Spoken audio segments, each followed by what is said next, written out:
Hello friends, नमस्ते, सत श्री अकाल, सुस्वागतम।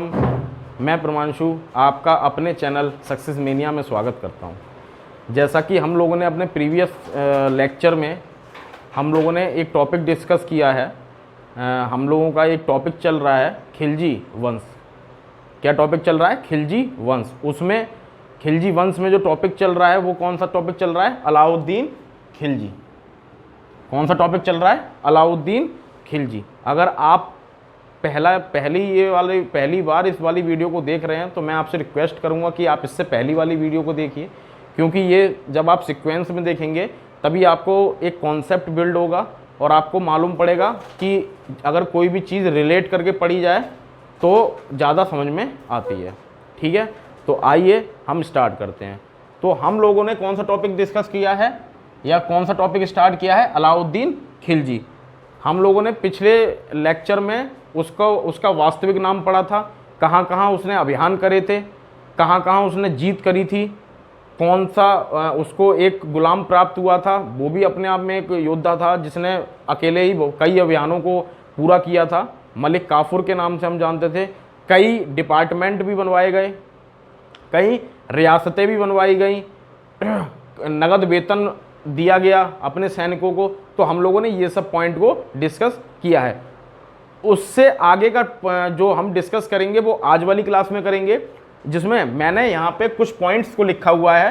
ठीक है, कुछ पॉइंट्स को लिखा हुआ है। आज हम लोग इसी के बारे में डिस्कस करेंगे। सबसे पहला जो मैंने पॉइंट लिखा हुआ है, सबसे बड़ी सेना।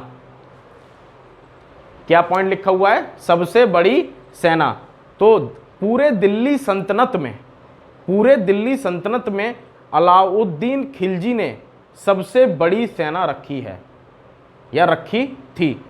अगर मैं ये बात अगर बोल रहा हूं कि पूरे दिल्ली सल्तनत में, तो दिल्ली सल्तनत का मतलब ये हो गया ना पहले कोई दिल्ली सल्तनत में किसी शासक के द्वारा बड़ी सेना रखी गई, ना आगे कभी रखी गई। तो हम लोगों ने पहला पॉइंट क्या पढ़ा कि सबसे बड़ी सेना, और अलाउद्दीन के द्वारा अपने साम्राज्य में सबसे बड़ी सेना रखी गई। ठीक है, अगला पॉइंट, खलीफा के आदेशों का इनकार। देखिए, मैंने आपको बहुत बार बताया है। अब जैसे मैंने, इसीलिए मैं बोलता हूं कि अगर आप पहली बार इस वीडियो को देख रहे हैं उससे पहले आप प्रीवियस वीडियो को देखें, जिससे कि आपका कॉन्सेप्ट बिल्ड होता रहे। क्योंकि खलीफा के जो उसका हम लोगों ने पूरा डिस्कशन किया था, खलीफा कौन होता है, क्यों उसकी इतनी इम्पोर्टेंस है। ठीक है, तो वो हम लोगों ने प्रीवियस लेक्चर में डिस्कस करा था। बट यहाँ पे मैं आपको यहाँ पे भी बता दे रहा हूँ कि जो खलीफा शब्द है वो एक इस्लामिक होली प्लेसेस होती थी इनकी, जिसमें एक स्पिरिचुअल लीडर होता था। वो उसको क्या कहा जाता था? स्पिरिचुअल लीडर को कैलिफ या फिर खलीफा। ठीक है, या तो कैलिफ या खलीफा। ठीक है, तो या तो कैलिफ कहा जाता था, खलीफा कहा जाता था। उसके द्वारा इनको क्या दिया जाता था? इनको एक तामपत्र दिया जाता था, जिससे इनको एक पद मिलता था जिसका नाम क्या था? सुल्तान। ठीक है, तो इसीलिए इसकी मान्यता बहुत ज्यादा थी। इल्तुतमिश पहला ऐसा व्यक्ति हुआ था, पहला ऐसा राजा हुआ था जिसको ये मान्यता प्राप्त हुई थी। ठीक है, तो इसने, अलाउद्दीन ने क्या किया? खलीफा के आदेशों को मानने से इनकार कर दिया कि मैं किसी का आदेश को नहीं मानूंगा, जो मेरा आदेश होगा वही राइट होगा और वही सही होगा। मैं किसी के कहने पे या किसी के कहने पे कोई काम नहीं करूंगा। जो मेरा काम है या जो मेरे डिसीजंस हैं वही लागू होंगे, अदरवाइज कुछ और लागू नहीं होगा। इसीलिए मैंने आपको सेकंड पॉइंट बताया कि खलीफा के आदेशों को इनकार, मतलब खलीफा के आदेशों को इसने क्या किया? नहीं माना। ठीक है, पहला हमने क्या पढ़ा था? सबसे बड़ी सेना। इसने दिल्ली सल्तनत में सबसे बड़ी सेना रखी थी। दूसरा हमने क्या पढ़ा था? खलीफा के आदेशों का इनकार। इसने क्या किया? खलीफा के आदेशों को भी मानने से इनकार कर दिया था। चलिए, तीसरा पॉइंट, राजपूत महिलाओं द्वारा सबसे ज्यादा जौहर व्रत। देखिए, आप लोगों ने पद्मावती मूवी देखी होगी। क्या देखी थी? पद्मावती मूवी देखी थी। उसमें आपने एंड का सीन देखा होगा कि जिसमें दीपिका पादुकोण उसमें अपने आप को कहाँ झोंक देती है? आग में झोंक देती है। तो यह उस चीज को क्या कहा जाता था? जौहर व्रत कहा जाता था। क्या कहा जाता था? जौहर व्रत कहा जाता था। इसीलिए मैंने यहां पे एक पॉइंट लिखा है कि राजपूत महिलाओं द्वारा सबसे ज्यादा जौहर व्रत रखे गए, मतलब इसके समय में सबसे ज्यादा राजपूत महिलाओं ने क्या किया था? अपने आप को आग के हवाले कर दिया था। और उस चीज को क्या कहा जाता था? उस चीज को जौहर व्रत के नाम से जाना जाता था। ठीक है, जौहर व्रत। ठीक है, तो ये वाला पॉइंट क्लियर हो गया। और अगर कोई भी पॉइंट आपको क्लियर नहीं होता है कि कोई लेक्चर से रिगार्डिंग कोई भी किसी प्रकार की दिक्कत आती है, परेशानी आती है, आप कमेंट बॉक्स में तुरंत कमेंट करिए, उसको तुरंत के तुरंत सॉल्व करा जाएगा।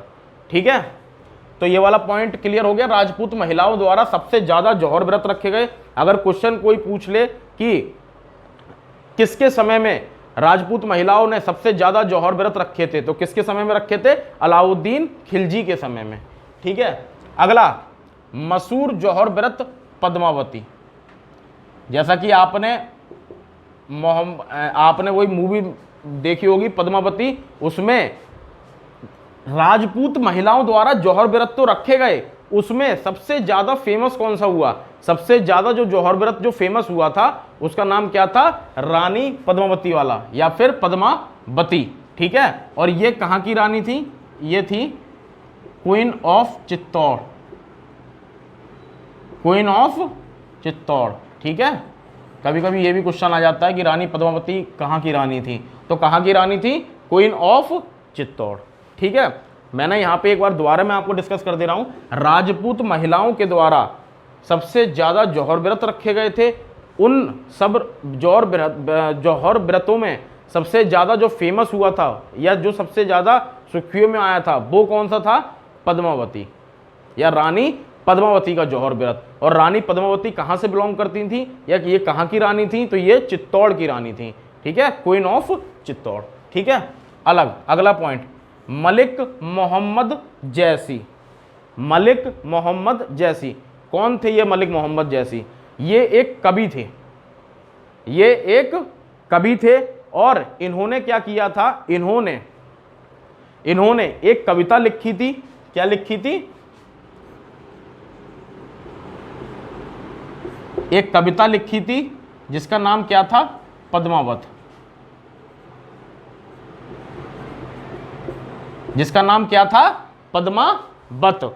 मलिक मोहम्मद जैसी के द्वारा एक कविता लिखी गई। उस कविता का क्या नाम था? उस कविता का नाम था रानी मतलब पद्मावत। ठीक है, ये सब इंपॉर्टेंट पॉइंट हैं और इनसे अधिकतर क्वेश्चन पुट हो जाते हैं। तो इसीलिए आप लोगों का सिर्फ यही काम है कि अपने हाथ से नोट्स को बनाया करिए और रोज के रोज आप पढ़ते रहा करिए, क्योंकि अब यूपी पटवारी की भी वैकेंसी आने वाली है, यूपी एसआई की भी वैकेंसी आने वाली है। तो आप लोग जितना इस चीज़ को फोकस करके पढ़ाई करेंगे उतना आपके लिए बेनिफिशियल होगा। ठीक है, हम लोगों ने सबसे पहली चीज़ यहाँ पे पढ़ा सबसे बड़ी सेना। इसके द्वारा सबसे बड़ी सेना अपने राज्य में, अपने शासन में सबसे बड़ी सेना रखी गई। या पूरे दिल्ली सल्तनत में सबसे ज़्यादा जिसकी बड़ी सेना थी वो कौन थी? वो कौन था? अलाउद्दीन खिलजी। दूसरा पॉइंट खलीफा के आदेशों को इनकार। इसने क्या किया? खलीफा के आदेशों को भी मानना बंद कर दिया। उन्होंने कहा जो मेरा डिसीजन होगा वही मेरा डिसीजन होगा, जो जो मैं करवाऊंगा प्रजा से वही चीज़ होगी। खलीफा कोई भी नहीं होता है, मैं किसी भी चीज़ को खलीफा के कोई भी आदेशों को नहीं मानूंगा। और ये मैंने आपको बता दिया खलीफा कितना इंपॉर्टेंस रखता था। क्यों? क्योंकि मैंने आपको बता दिया कि स्पिरिचुअल लीडर होता था। ठीक है, उसके द्वारा ताम्रपत्र दिया जाता था। ठीक है, उसके बाद मैंने आपको कहा राजपूत महिलाओं के द्वारा सबसे ज्यादा जौहर व्रत। इसके समय में राजपूत महिलाओं ने सबसे ज्यादा जौहर व्रत रखे थे। ठीक है, और उसमें सबसे ज्यादा फेमस किसका हुआ था? पद्मावती का, रानी पद्मावती का। और रानी पद्मावती कहां से बिलोंग करती थी? ये क्वीन ऑफ चित्तौड़। ये कहां की रानी थी? ये चित्तौड़ की रानी थी। ठीक है, अगला पॉइंट मलिक मोहम्मद जैसी। मलिक मोहम्मद जैसी नाम के एक कवि हुआ करते थे जिनके द्वारा एक कविता लिखी गई और उस कविता का नाम क्या था? पद्मावत। ठीक है, अगला अमीर खुसरो नामक कवि। अलाउद्दीन या इनके समय में एक कवि हुआ करता था जिसका नाम क्या था? अमीर खुसरो। बहुत बार एक क्वेश्चन भी पूछा गया है कि अमीर खुसरो का दूसरा नाम क्या था या वास्तविक नाम क्या था? वास्तविक नाम था अली हसन। क्या नाम था? अली हसन। इसे अली हसन के भी नाम से जाना गया है। ठीक है, तो अमीर खुसरो का दूसरा नाम क्या था? अली हसन। कभी कभी ऑप्शन में आपको अली हसन भी दे सकता है। ठीक है, तो यहाँ पे इसीलिए मैंने आपको बता दिया कि अमीर खुसरो को दूसरे नाम से किस नाम से जाना जाता था? अली हसन।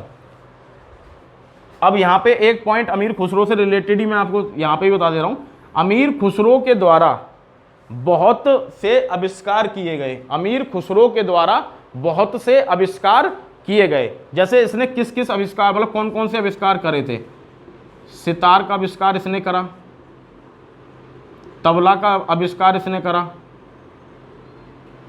कव्वाली का आविष्कार इसने करा, और सबसे जो इम्पोर्टेंट है वो है हिंदवी लैंग्वेज। क्या है? हिंदवी लैंग्वेज। अब हिंदवी लैंग्वेज को क्या कहा जाता है, या हिंदवी लैंग्वेज को, मतलब हिंदवी लैंग्वेज का मतलब क्या है? हिंदवी लैंग्वेज का मतलब है हिंदी प्लस उर्दू। क्या है? हिंदी प्लस उर्दू। इसने एक भाषा का आविष्कार किया था जिसमें क्या था? हिंदी और उर्दू दोनों मिक्स थे। ठीक है, तो अमीर खुसरो के द्वारा किस चीज का, किन किन चीजों का आविष्कार किया गया? सबसे पहले सितार, फिर तबला, कव्वाली और एक हिंदवी लैंग्वेज। और हिंदवी लैंग्वेज क्या? हिंदी प्लस उर्दू। ये तो सभी लोग जानते होंगे, तूती ए हिंद। अमीर खुसरो को तूती ए हिंद के नाम से भी जाना जाता था। मतलब क्या है तूती ए हिंद का? Parrot of Hindustan. ये क्या था? तूतीय हिंद के नाम से अमीर खुसरो को किस नाम से भी जाना गया है? तूतीय हिंद के नाम से भी जाना गया है। और तूतीय हिंद का जो मतलब है वो क्या होता है? Parrot of Hindustan. ठीक है, समझ में आ चुका होगा आपको। अमीर खुसरो के ये क्वेश्चंस आ जाते हैं कि दूसरा नाम क्या था? अली हसन के नाम से इसको जानते थे कि क्या क्या इसके द्वारा आविष्कार किए गए। सितार का आविष्कार इसने किया, तबला का आविष्कार इसने किया, और कव्वाली का आविष्कार इसने किया, और हिंदवी लैंग्वेज का आविष्कार इसने किया। हिंदवी लैंग्वेज क्या होती है? हिंदवी लैंग्वेज का मतलब है हिंदी प्लस उर्दू, मतलब दो भाषाओं को एक भाषा बनाना क्या किया था? हिंदवी लैंग्वेज। ठीक है, किसके द्वारा करी गई थी? अमीर खुसरो के द्वारा। इसको एक और नाम से भी जाना गया है, तूतीय हिंद के नाम से भी जाना गया है। और तूतीय हिंद का क्या मतलब होता है? Parrot of Hindustan. ठीक है, हिंदुस्तान का तोता। अब यहां पे क्या होता है? इसके बाद अलाउद्दीन की मौत हो जाती है। इसके बाद अलाउद्दीन की मौत हो जाती है, और इसका बेटा जिसका नाम क्या था? जिसका नाम था मुबारक खिलजी। क्या नाम था? मुबारक खिलजी। इसकी मौत हो जाती है। उसके बाद गद्दी पे कौन बैठता है? अलाउद्दीन का बेटा, जिसका नाम क्या होता है? मुबारक खिलजी। मुबारक खिलजी गद्दी पे बैठता है, और ये खिलजी वंश का आखिरी शासक भी होता है। ये खिलजी वंश का आखिरी शासक भी होता है। इसके बाद पतन होना स्टार्ट हो जाता है, और खिलजी वंश समाप्त हो जाता है। बट यहाँ पे एक मुबारक खिलजी के से रिगार्डिंग एक पॉइंट हमको डिस्कस करना है कि पूरे दिल्ली सल्तनत में एक ऐसा व्यक्ति हुआ या एक ऐसा शासक हुआ जिसने अपने आप को ही खलीफा घोषित कर दिया था कि मैं खलीफा हूं, मुझसे आओ, मुझसे मिलो, मुझसे लेके जाओ तामपत्र। ठीक है, तो वो कौन था? वो था मुबारक खिलजी, अलाउद्दीन का बेटा।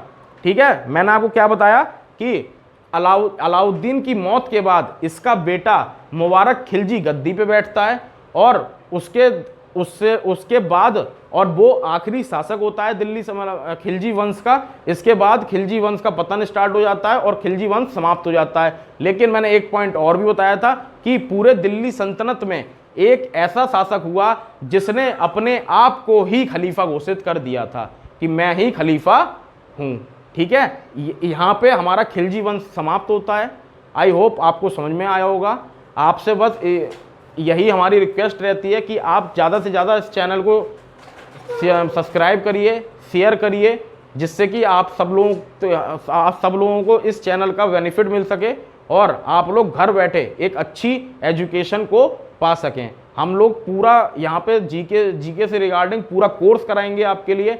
जैसे ही आपका ओरिजिनल नोटिफिकेशन आता है या एग्ज़ाम के एडमिट कार्ड मतलब फॉर्म्स भरना स्टार्ट होते हैं, उसी के बाद हम लोग अपना यूपी की जीके भी स्टार्ट कराएंगे और स्टैटिक जीके भी स्टार्ट कराएंगे। ठीक है, आई होप आपको हर चीज़ समझ में आई होगी। बस आप लाइक दबाइए, शेयर करिए और बेल आइकन को दबाना ना भूलिए। नमस्कार।